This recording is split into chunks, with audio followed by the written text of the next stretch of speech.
अमेरिकी कांग्रेस की स्पीकर के ताइवान पहुंचने पर चीन ने एक्शन शुरू कर दिया है। चीन ने ताइवान के करीब युद्ध अभ्यास शुरू कर दिया है। चीन का कहना है कि वो क्षेत्रीय अखंडता की मजबूती से रक्षा करेगा। यही नहीं, चीन ने रात करीब 3 बजे अमेरिकी राजदूत को बुलाकर नैन्सी पेलोसी के दौरे का विरोध भी किया और ताइवान संकट पर अब रूस भी चीन के साथ आ खड़ा हुआ है। रूस ने पेलोसी के ताइवान दौरे को उकसाने वाली कार्रवाई बताया है। उधर जर्मनी ताइवान के समर्थन में उतर आया है। जर्मनी ने चीन को चेतावनी देते हुए कहा है कि अगर चीन ताइवान पर हमला करता है तो वो ताइवान को मदद करेगा।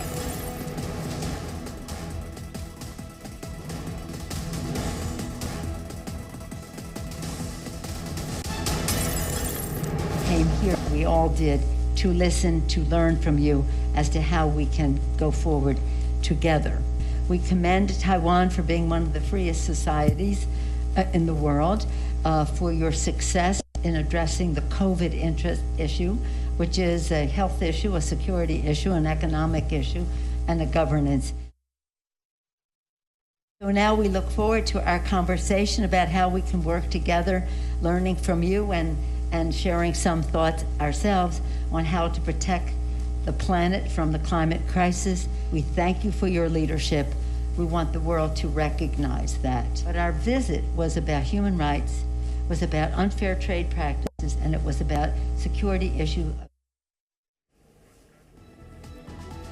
तो चीन ने ताइवान को बार-बार धमकी देते हुए चेतावनी दी थी कि अगर वो नैन्सी पेलोसी के आने पर अगर आती है वो तो 50 मिनट में चीन की सेना ड्रिल शुरू कर देगी। ये ठीक वैसा ही युद्धाभ्यास है जैसा कि रूस ने यूक्रेन पर हमले से पहले किया था। अब सवाल ये है कि क्या रूस की ही तरह चीन भी ताइवान पर हमला करने वाला है? वहीं नैन्सी पेलोसी के ताइवान पहुंचने पर ताइवान ने उनका जोरदार स्वागत किया। साफ है कि चीन की धमकियां बेअसर दिख रही हैं।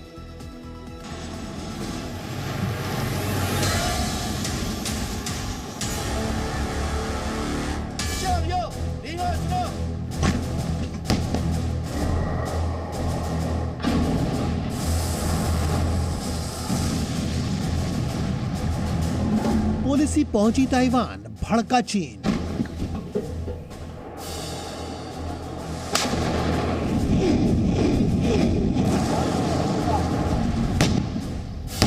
अमेरिका और चीन में बड़ी टेंशन।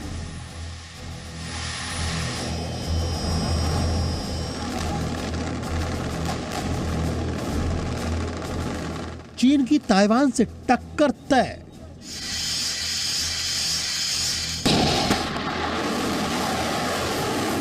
अमेरिका की स्पीकर नैन्सी पेलोसी ने चीन की धमकियों के बावजूद ताइवान की धरती पर कदम रख दिया है। चीन ने भी धमकी भरे अंदाज में अपनी सेना की ड्रिल एक्सरसाइज शुरू कर दी है। चीन के 21 मिलिट्री एयरक्राफ्ट आइलैंड के air defence identification zone ADIZ में पहुंच गए हैं। ग्लोबल टाइम्स के मुताबिक J-20 स्टील्थ फाइटर जेट्स ने ताइवान को घेरने का काम शुरू कर दिया है। बस इंतजार है एक आदेश का और आदेश मिलते ही चीनी सेना फुल एक्शन मोड में आ जाएगी।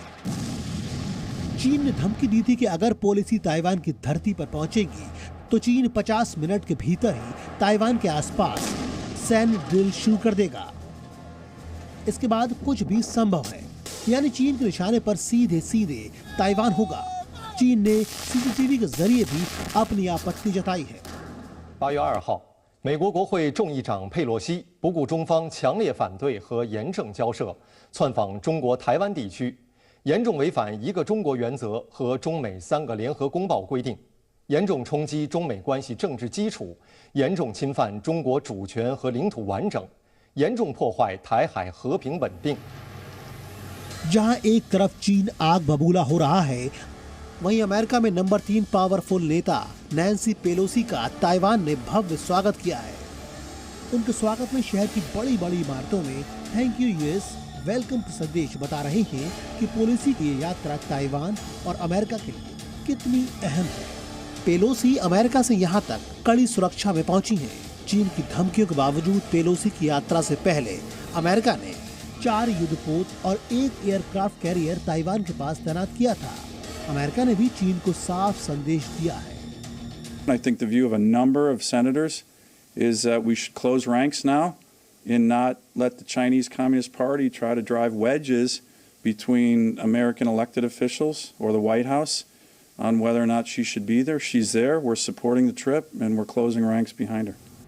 आपको बता दें कि नैन्सी पेलोसी के दौरे के लिए अमेरिका ने अपने 13 एयरक्राफ्ट ताइवान की तरफ रवाना किए। इन विमानों ने पेलोसी के विमान को एस्कॉर्ट किया।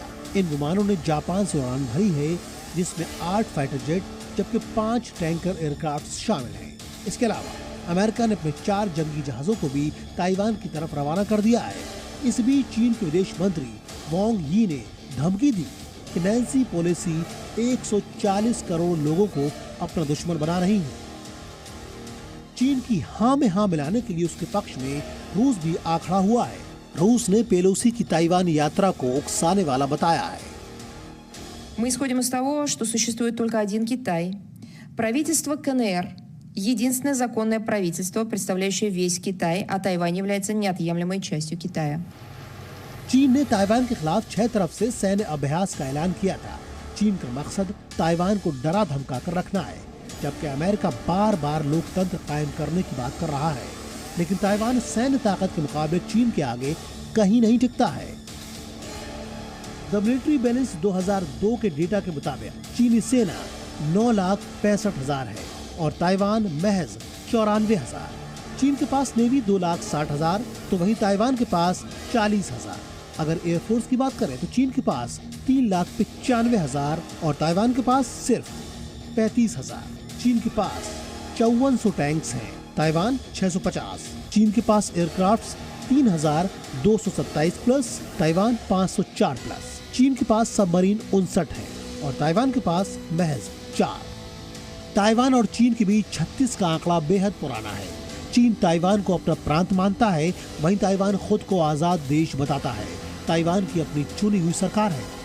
ब्यूरो रिपोर्ट, जी मीडिया। और इस वक्त ये बड़ी खबर और तस्वीरें आपको दिखा रहे हैं। ताइवान की राष्ट्रपति से मिली है नैन्सी पेलोसी। इसकी तस्वीरें आप देख रहे हैं इस वक्त। देखिए, ये दौरा बेहद अहम है। इसकी वजह से अमेरिका और चीन में तनातनी जो है वो एकदम अपने चरम तक जा सकती है। अमेरिकी स्पीकर नैन्सी पेलोसी चीन को आंख दिखाने वाली ये हरकत है।